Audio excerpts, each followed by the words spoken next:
Doctor ortho Ayurvedic oil and capsule. अब दर्द भी घुटने टेकेगा। यूएई के बाद नीदरलैंड पहुंचे पीएम मोदी। पीएम नीदरलैंड के राजा और प्रधानमंत्री से करेंगे मुलाकात। ऊर्जा और प्रौद्योगिकी पर होगी चर्चा। मध्य प्रदेश हाईकोर्ट के फैसले के बाद आज से भोजशाला में पूजा अर्चना शुरू। हाईकोर्ट ने कहा था भोजशाला परिसर हिंदू मंदिर है। मुख्यमंत्री मोहन यादव ने कोर्ट के फैसले का स्वागत किया। कहा अयोध्या के तर्ज पर विकसित किया जाएगा। आज गोरखपुर में सीएम योगी करेंगे अंतर्राष्ट्रीय क्रिकेट स्टेडियम का शिलान्यास। 30,000 दशक क्षमता वाला स्टेडियम 2027 तक होगा पूरा।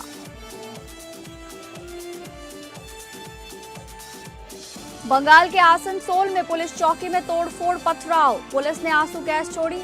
लाउडस्पीकर की आवाज कम करने के निर्देश के बाद हंगामा।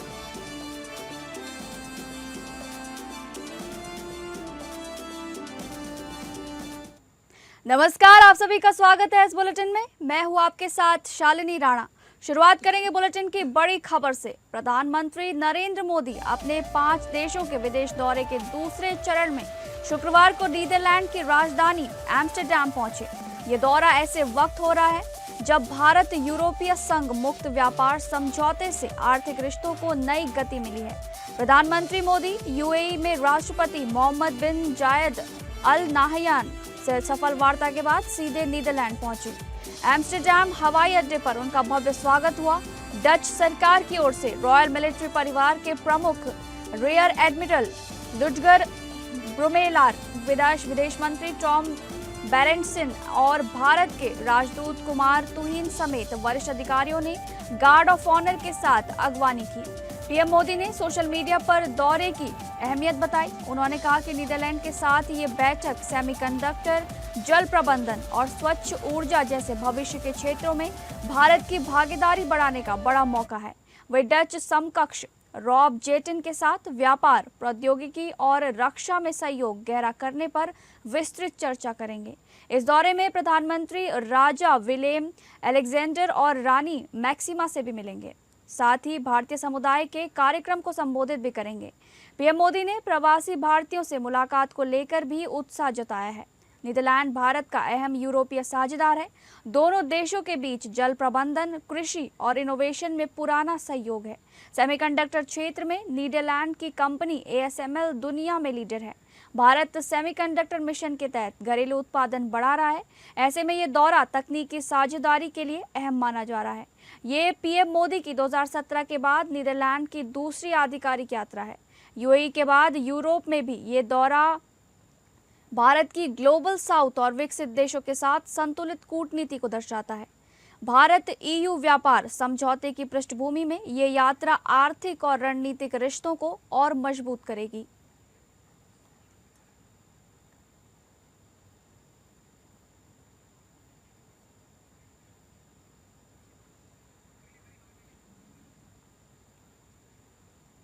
रुक करेंगे अगली बड़ी खबर का। मध्य प्रदेश के धार स्थित ऐतिहासिक भोजशाला परिसर में हिंदू पक्ष को नियमित पूजा का अधिकार मिल गया है। हाईकोर्ट ने ASI सर्वेक्षण रिपोर्ट के आधार पर फैसला सुनाया है कि भोजशाला पूरी तरह से मां वाग्देवी या सरस्वती मां का मंदिर है और यहां बिना किसी रोक टोक के अनवरत पूजा शुरू की जाएगी। इसके बाद आज से पूजा अर्चना शुरू हो गई है। भोजशाला पर मध्य प्रदेश हाईकोर्ट के फैसले के बाद सूबे के मुख्यमंत्री मोहन यादव ने खुलकर अपनी बात रखी है। उन्होंने कोर्ट के फैसले का स्वागत किया। वहीं राज्य सरकार ने संकेत दे दिया है कि वो पूरे धार क्षेत्र को अयोध्या मॉडल पर विकसित करने की तैयारी में है। उनका साफ कहना है कि इसे अयोध्या के तर्ज पर विकसित किया जाएगा।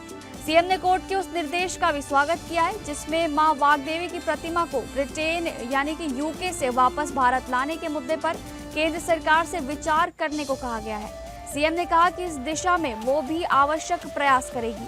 सीएम यादव ने कहा कि भारतीय संस्कृति हमेशा सर्वधर्म समभाव, सामाजिक समरसता और भाईचारे की भावना को बढ़ावा देती रही है।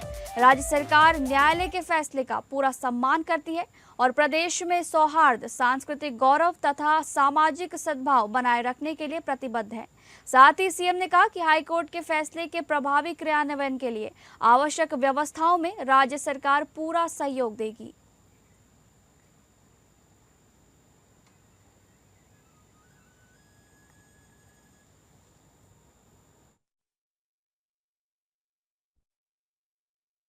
न्यायालय द्वारा वर्षों पुराना भोजसाले प्रकरण का जो निर्णय दिया है, मैं माननीय न्यायालय के माध्यम से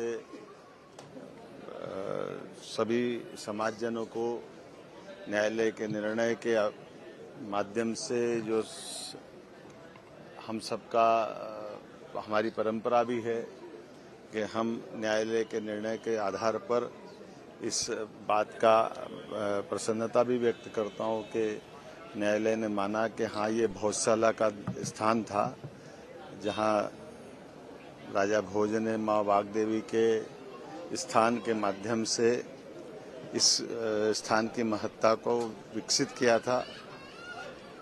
मैं अपनी ओर से इस निर्णय का स्वागत करता हूं, अभिनंदन करता हूं, मध्य प्रदेश वासियों को बधाई भी देता हूं। अगली खबर, इससे पहले शुक्रवार को इंदौर बेंच ने धार स्थित भोजशाला कमाल मौला मस्जिद परिसर को मंदिर घोषित किया। जस्टिस विजय कुमार शुक्ला और जस्टिस आलोक अवस्थी की बेंच ने कहा कि विवादित स्थल का धार्मिक स्वरूप देवी सरस्वती के मंदिर का है।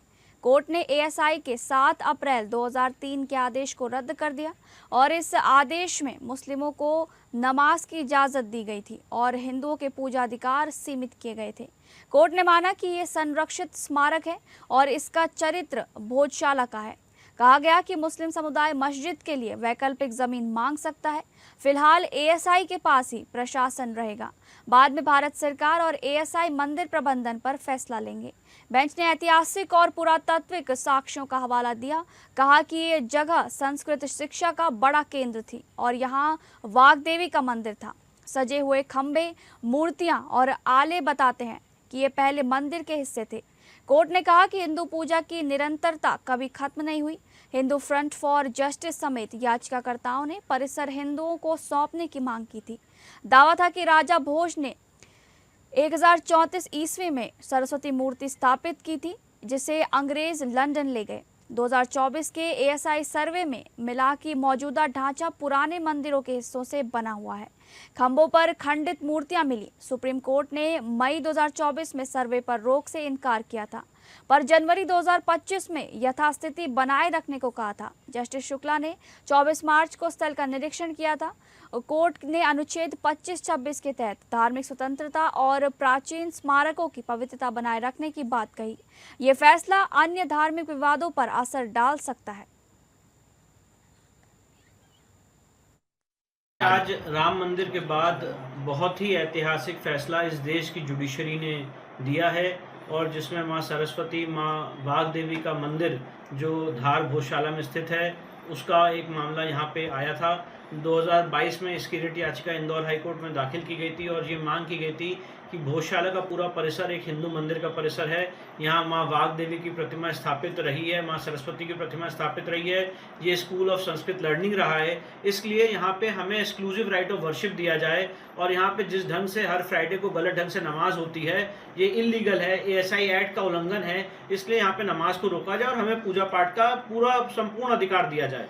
इस रिट याचिका को आज 4 साल की लीगल लड़ाई के बाद एएसआई के 2100 पन्ने के सर्वे रिपोर्ट के बाद जो 98 डेज चला एएसआई के यहाँ पे सर्वे, आज इंदौर हाईकोर्ट ने बहुत ही ऐतिहासिक फैसला दिया है। ऑनरेबल इंदौर हाईकोर्ट ने इस पूरे परिसर का जो स्वरूप है, चरित्र है, वो भोजशाला का एक स्कूल ऑफ संस्कृत लर्निंग, एक हिंदू मंदिर का चरित्र माना है। साथ ही साथ ऑनरेबल इंदौर हाईकोर्ट ने इस मामले में जो ब्रिटिश म्यूजियम में आज भी माँ सरस्वती की प्रतिमा रखी हुई है, उसको वापस लाने के लिए हमने जो सरकार को बहुत सारे प्रत्यावेदन दिए हैं, उस पर सरकार को कहा है कि वो उस पर विचार करें कि उसको कैसे वापस लाया जा सकता है। यहाँ पे जो मुस्लिम पक्ष हमेशा हर फ्राइडे को नमाज अदा करता है, कोर्ट ने उस आदेश को कम्प्लीटली रिजेक्ट कर दिया है, खारिज कर दिया है और उनके जो नमाज के एक्शन हैं वो अब आज के बाद से, जब तक इंदौर हाईकोर्ट का फैसला प्रभावी है, वो नहीं हो पाएंगे। साथ ही साथ कोर्ट ने जो मुस्लिम पक्ष है उनको ये कहा है कि अगर वो मस्जिद के लिए कोई जगह चाहते हैं तो वो प्रत्यावेदन दे सकते हैं सरकार को, और फिर सरकार उस प्रत्यावेदन को कंसिडर करके उनको अल्टरनेट लैंड देने पे विचार करे। 7/4/2003 का नोटिफिकेशन है आर्कियोलॉजिकल सर्वे ऑफ इंडिया का, तो उसका जो सेकेंड पार्ट है जो वहाँ पे नमाज की इजाज़त देता है, उसको आज हाईकोर्ट ने कम्प्लीटली रिजेक्ट किया। पूरी तरीके से वहाँ पे पूजा होगी, क्योंकि नमाज का जो आदेश है उसको हाईकोर्ट ने निरस्त कर दिया। जैन समाज की याचिका थी सलग चंद जैन की तरफ से, उस याचिका को भी कोर्ट ने खारिज किया है। मैं आपको बताना चाहता हूँ 2 ही ऐसी याचिकाएं हैं जिसको कोर्ट ने अलाउ किया है।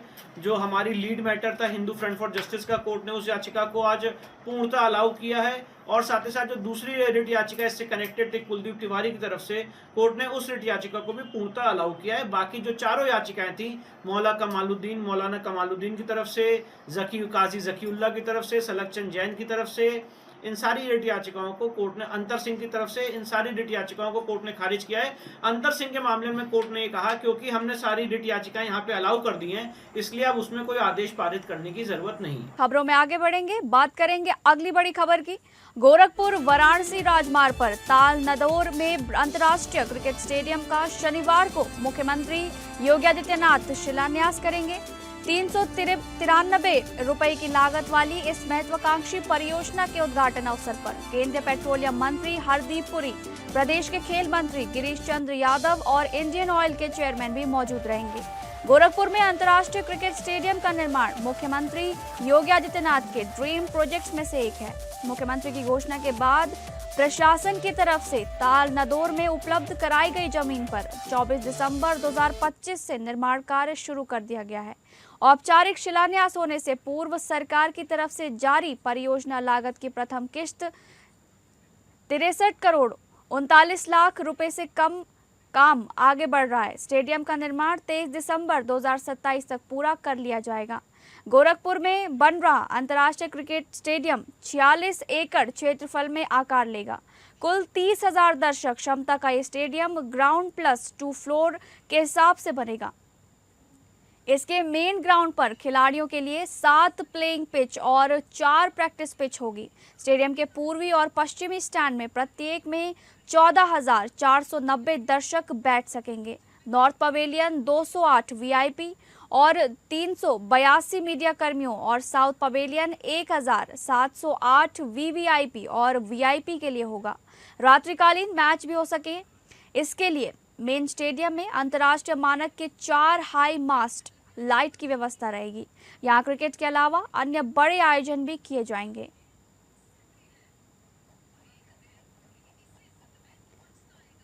इसी खबर पर ज्यादा जानकारी के साथ हमारे विशेष संवाददाता आनंद सिंह हमारे साथ जुड़ चुके हैं। बताइए आनंद, क्या कुछ तैयारियां चल रही है गोरखपुर में अंतर्राष्ट्रीय क्रिकेट स्टेडियम के शिलान्यास की? बिल्कुल, देखिए मुख्यमंत्री योगी आदित्यनाथ गोरखपुर में हैं, उनकी कर्मभूमि है, संसदीय क्षेत्र उनका रहा है और 30,000 दर्शकों की क्षमता वाला स्टेडियम यहाँ पर बनने जा रहा है। करीब 400 करोड़ रुपए की लागत से स्टेडियम बनेगा और ये ताल नदौर जो गोरखपुर वाराणसी राजमार्ग है उस पर ये ताल नदौर में ये स्टेडियम का निर्माण होना है।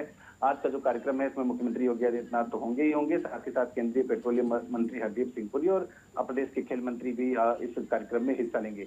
जो सबसे बड़ी चीज है, आप देखिए कि किस तरह से खेल को प्रोत्साहन दिया जा रहा है उत्तर प्रदेश में। जैसा कि आपको जानकारी है कि वाराणसी में भी अंतर्राष्ट्रीय स्तर का स्टेडियम बनाया जा रहा है, लखनऊ में स्टेडियम बना हुआ है, पहले से ही बना हुआ है और उसके बाद अब गोरखपुर में भी स्टेडियम बनाया जा रहा है। यानी कि एक तरह से अंतर्राष्ट्रीय मैचों के लिए उत्तर प्रदेश को पूरी तरह से तैयार किया जा रहा है और न सिर्फ ये एक बड़ी उपलब्धि होगी उत्तर प्रदेश के विकास के क्षेत्र में, बल्कि जो बड़ी लंबे समय से मांग रही है क्षेत्र की तरफ से, गोरखपुर का जो क्षेत्र रहा है वहां की तरफ से किस तरह की गतिविधियां होनी चाहिए, उसके लिए भी एक कह सकते हैं कि उन लोगों के लिए एक सौगात आज मुख्यमंत्री योगी आदित्यनाथ देने जा रहे हैं। ये जो स्टेडियम बनाया जा रहा है 400 करोड़ रुपए इसकी लागत है, जिसमें से 100 करोड़ रुपए जो CSR यानी कॉर्पोरेट सोशल रिस्पॉन्सिबिलिटी, इसके मत से ये 100 करोड़ रुपए दिए जाएंगे और ये पेट्रोलियम कंपनियों के CSR से ये फंड दिया जाएगा। तो ये भी एक अपने आप में बड़ी बात है कि जब स्टेडियम में बनने जा रहा है मुख्यमंत्री की कर्मभूमि में। जी, बहुत बहुत धन्यवाद आनंद तमाम जानकारी साझा करने के लिए।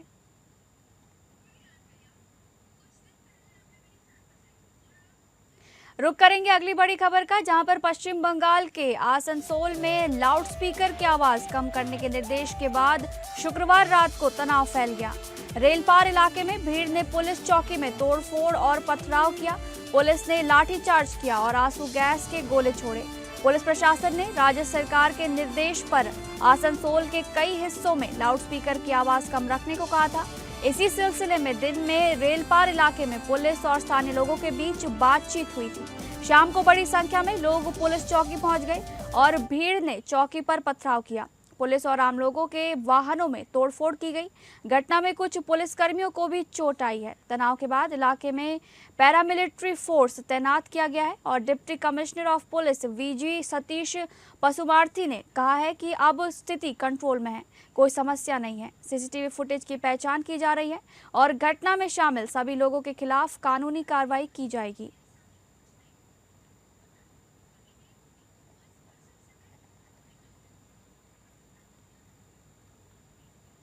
अगली बड़ी खबर महाराष्ट्र के पिपरी चिंचवाड़ के रावेत इलाके में गुरुवार रात करीब 9:20 पर दहशत फैल गई।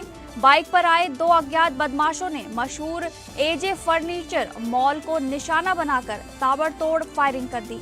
हमलावरों ने पिस्टल से 6 राउंड से ज्यादा गोलियां चलाई और वारदात के तुरंत बाद फरार हो गए। गोलियों की तेज आवाज से पूरा इलाका दहल गया और आसपास के दुकानदार और स्थानीय लोग डर के मारे सहम गए। फायरिंग में मॉल की नेम प्लेट और कांच के शीशे क्षतिग्रस्त हो गए। राहत की बात यह रही कि इस हमले में कोई व्यक्ति घायल नहीं हुआ, लेकिन मॉल की संपत्ति को काफी नुकसान पहुंचा है। घटना की सूचना मिलते ही पुलिस और क्राइम ब्रांच की टीमें मौके पर पहुंची। पिंपरी चिंचवड़ के डीसीपी गणेश इंगले ने बताया कि 2 युवक 2 व्हीलर से आए थे और मॉल पर फायरिंग कर भाग निकले। शुरुआती जांच में 5 से 6 राउंड फायरिंग की पुष्टि हुई है। एफएसएल टीम मौके से सबूत इकट्ठा कर रही है। साथ ही आसपास लगे सीसीटीवी कैमरों की फुटेज खंगाली जा रही है ताकि हमलावरों की पहचान हो सके। पुलिस ने केस दर्ज कर आरोपियों की तलाश तेज कर दी है और जांच का दायरा फिरौती, गैंग वॉर या पुरानी रंजिश से जोड़कर देखा जा रहा है। ये फर्नीचर मॉल है। यहाँ पे 2 आदमी टीसम यहाँ पे आए 2 व्हीलर से और उन्होंने जो एजे फर्नीचर मॉल का जो नाम है, जो नेम प्लेट है, उसके ऊपर 3-4 राउंड फायर किए हैं और वो गाड़ी 2 व्हीलर से वो भाग गया है। और ये जो है इसके बारे में तपास चालू है। यहाँ पे जो कुछ सीसीटीवी फुटेज है, कुछ भौतिक पुरावे जो है वो जमा करने की तजवीज चालू है। यहाँ पे क्राइम ब्रांच और जोन 2 के सब अधिकारी स्टाफ यहाँ पे उपस्थित है। सब तहकीकात चालू है और गुना दाखिल करने की प्रक्रिया भी चालू है। इसी खबर पर ज्यादा जानकारी के साथ हमारे संवाददाता सर्वजीत सोनी हमारे साथ जुड़ चुके हैं। सर्वजीत, आपसे जानना चाहेंगे क्या कुछ पुणे में एजे फर्नीचर मॉल पर हुआ है?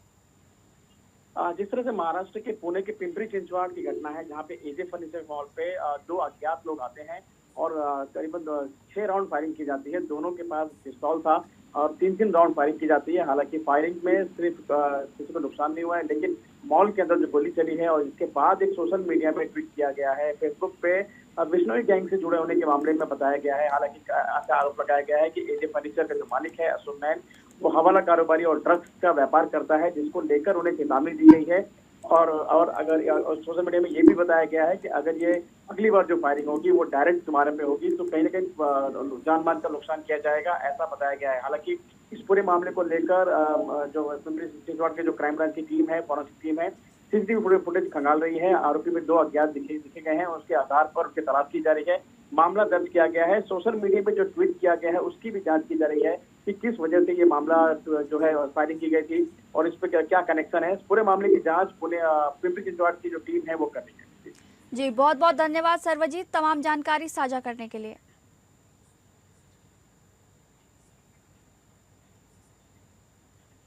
फिलहाल इस बुलेटिन में बस इतना ही। नमस्कार।